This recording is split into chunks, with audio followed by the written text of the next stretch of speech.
Só desde que a paz do Senhor, amém? Os irmãos podem tomar assento. Agradeço a Deus, louvo a Deus por essa oportunidade. O pastor avisou a gente com bastante antecedência, né?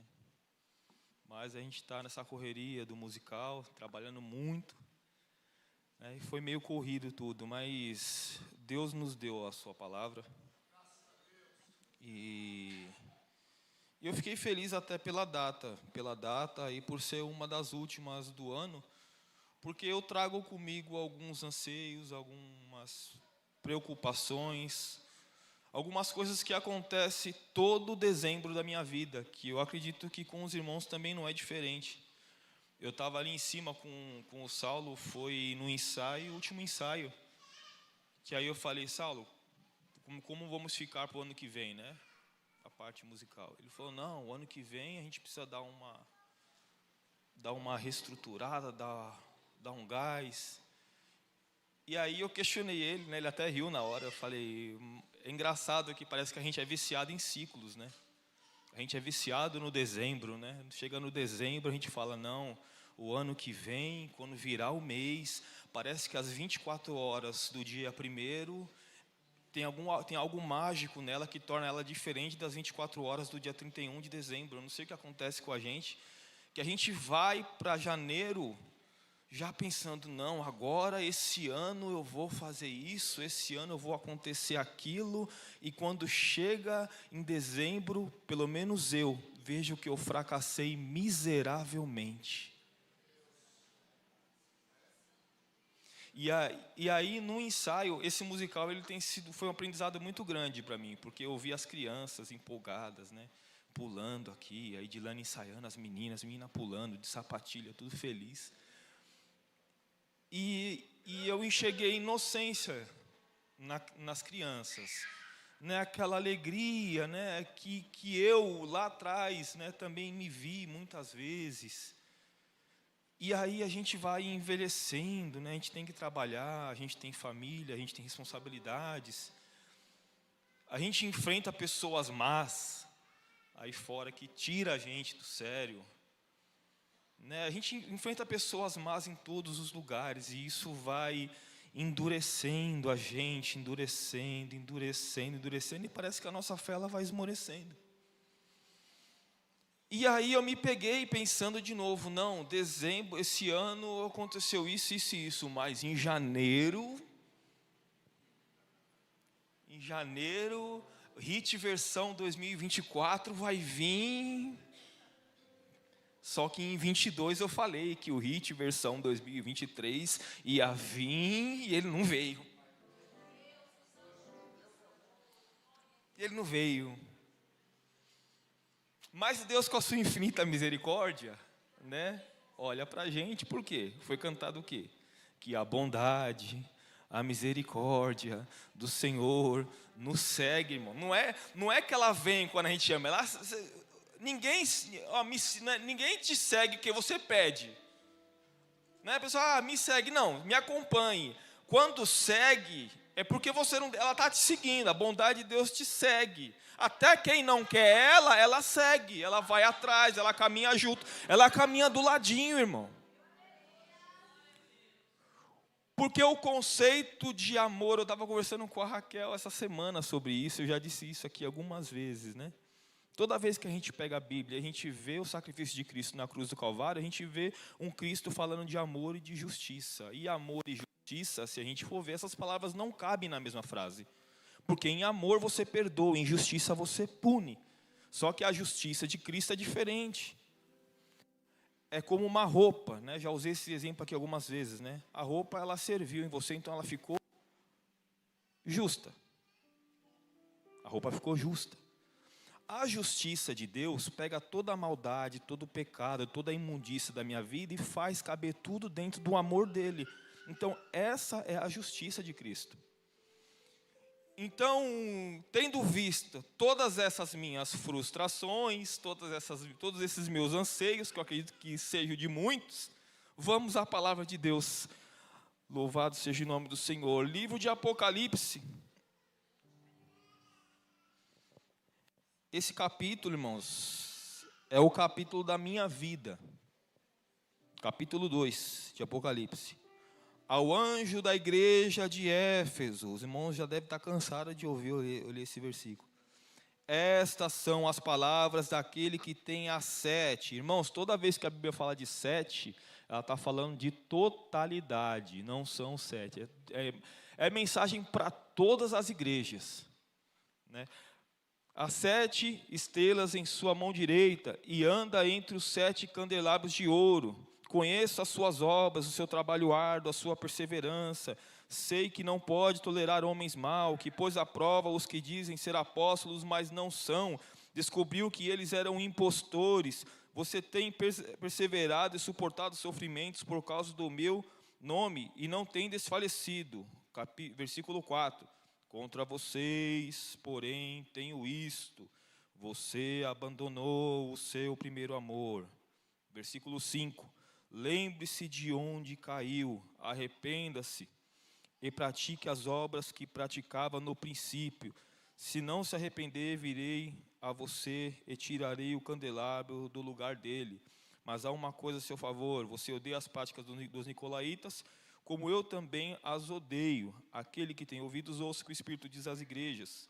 O vencedor darei o direito de comer da árvore da vida, que está no paraíso de Deus. Irmãos, aqui é ano 95 depois de Cristo, período de perseguição da igreja, né? Vem essa carta à igreja de Éfeso. A igreja de Éfeso era uma igreja forte, era uma igreja próspera, era uma igreja maravilhosa, irmãos. Só que, como eu disse aqui no começo, a maldade, a perseguição da igreja foi endurecendo o coração daquela igreja, e ela deixou de fazer aquilo que fazia anteriormente. Não abraçava mais o pecador, era uma igreja que era intolerante com os pecadores, como nós somos muitas vezes. Às vezes a gente parece aquele homem que fala assim: olha, graças a Deus eu não sou como esse pecador.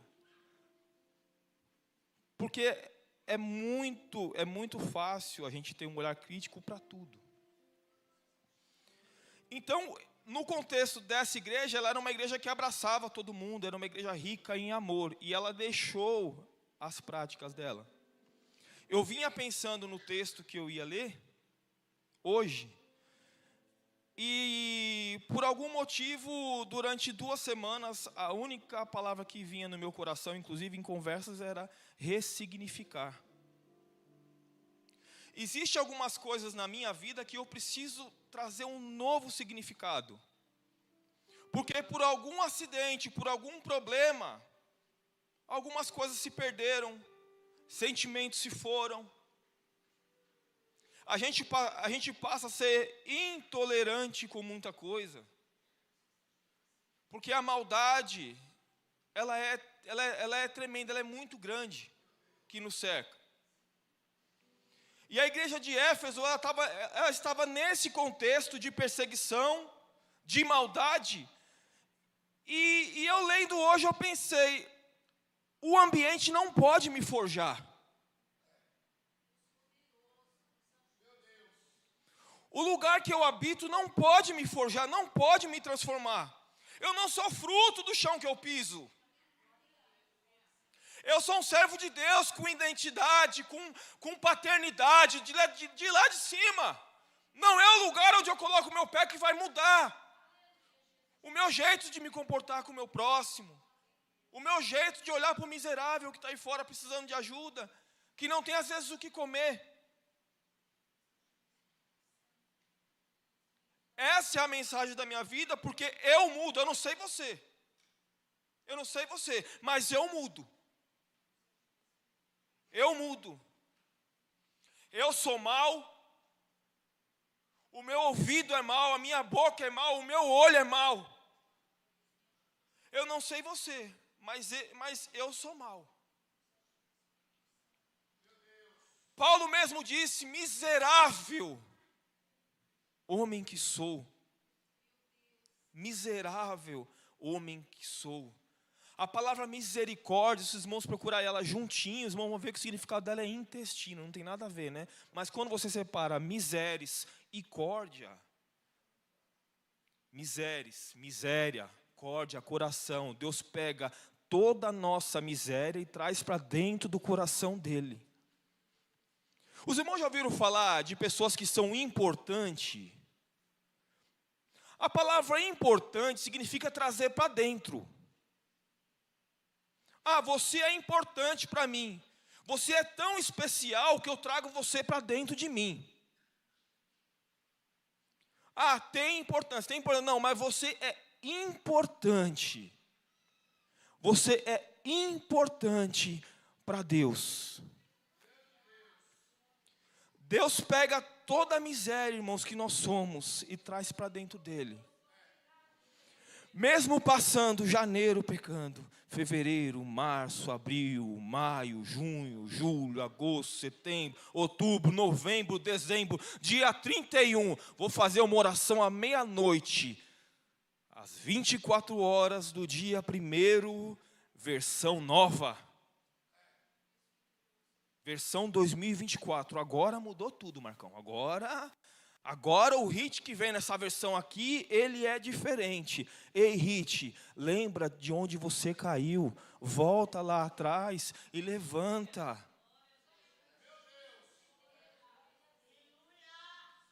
Se a gente ressignificasse o ser igreja, se os irmãos estivessem aqui, e eu vou usar como testemunho, porque foi o que eu vivenciei nesses últimos dias, e eu vi o que é ressignificar a igreja. Nós temos um musical para fazer que vai ser apresentado no dia 16. Vou aproveitar esse momento até para propaganda. Eu cheguei no Carlos e falei, Carlos, olha, a gente tem isso e isso e isso para fazer.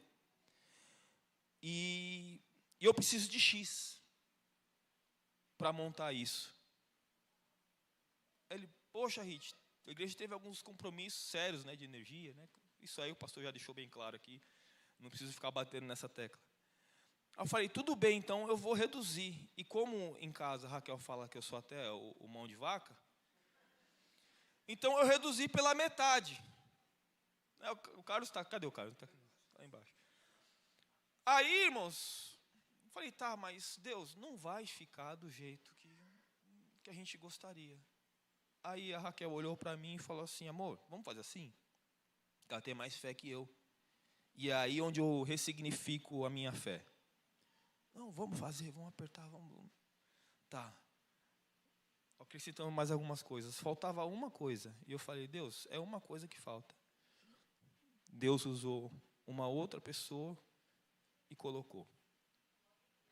E quando aconteceu o que aconteceu ontem, aqui, eu lá de cima vendo a inocência, o esforço, o trabalho, eu ali de cima falei, é isso que é a igreja. É isso que significa ser igreja. Não é o culto de domingo, irmãos, não é as 2 horas, é muito pouco. Não é as 2 horas, irmãos. Não é o descontentamento com o seu irmão. Não é nada disso, irmão. Não se trata de mim. Se trata do Marcos, se trata do Denis, se trata do Samuel, se trata do Sidão. Se trata do outro. Quando o meu pensamento sai, os meus olhos saem de mim e eu deixo de ser um bigólatra, que eu adoro meu próprio umbigo, e começo a olhar ao meu derredor, a graça de Deus, ela se manifesta na minha vida e não tem como o amor dele também não se manifestar. E aí eu compreendo de onde foi que eu caí. Eu caí quando eu passei a olhar para mim mesmo, quando eu me tornei um egoísta, quando eu esqueci o meu propósito de janeiro, de tornar uma pessoa diferente, e fui cometendo as mesmas coisas de 2022. Deus, Ele quer uma mudança, Ele quer sim. Ele quer sim, mas que ela aconteça, irmãos, de verdade. Que a gente realmente assuma, olha Deus, eu caí daqui, me dá uma força, me ajuda a levantar. Eu tenho por hábito de falar que existem duas coisas, eu termino já, pastor, que muda a vida de um homem. Duas coisas. Um nascimento e uma morte. Isso daí, irmãos, muda a sua vida para sempre. Eu já cansei de falar que os irmãos que são daqui já conhecem. Eu, felizmente, provei disso. Né? Perdi o meu irmão em 2013, aos 25 anos. E aquilo me mudou para sempre. Minha filha nasceu, o meu filho nasceu, e isso também me mudou para sempre. Essas coisas fazem eu olhar para de onde eu caí e me levantar. Então, irmãos, tenho contra mim, né? Deus tem contra mim, que em dado momento da minha vida, eu esqueci o primeiro amor.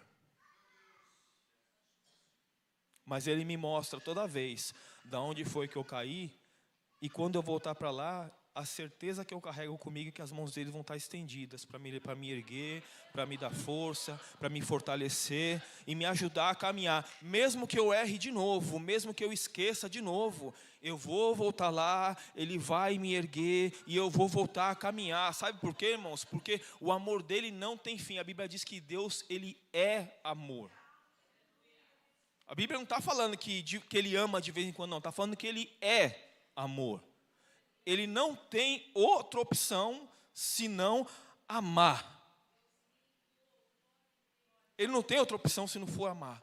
Então, irmãos, que esse amor, né, em 2024, depois, né, da ceia de Natal, depois do Ano Novo, depois do dia 31, que as 24 horas, né, do ano de 2024, elas tragam mudança, traga força, traga alegria, e a gente estenda essa alegria para o próximo ano que está chegando aí para a Cachoeirinha, no nome de Jesus Cristo.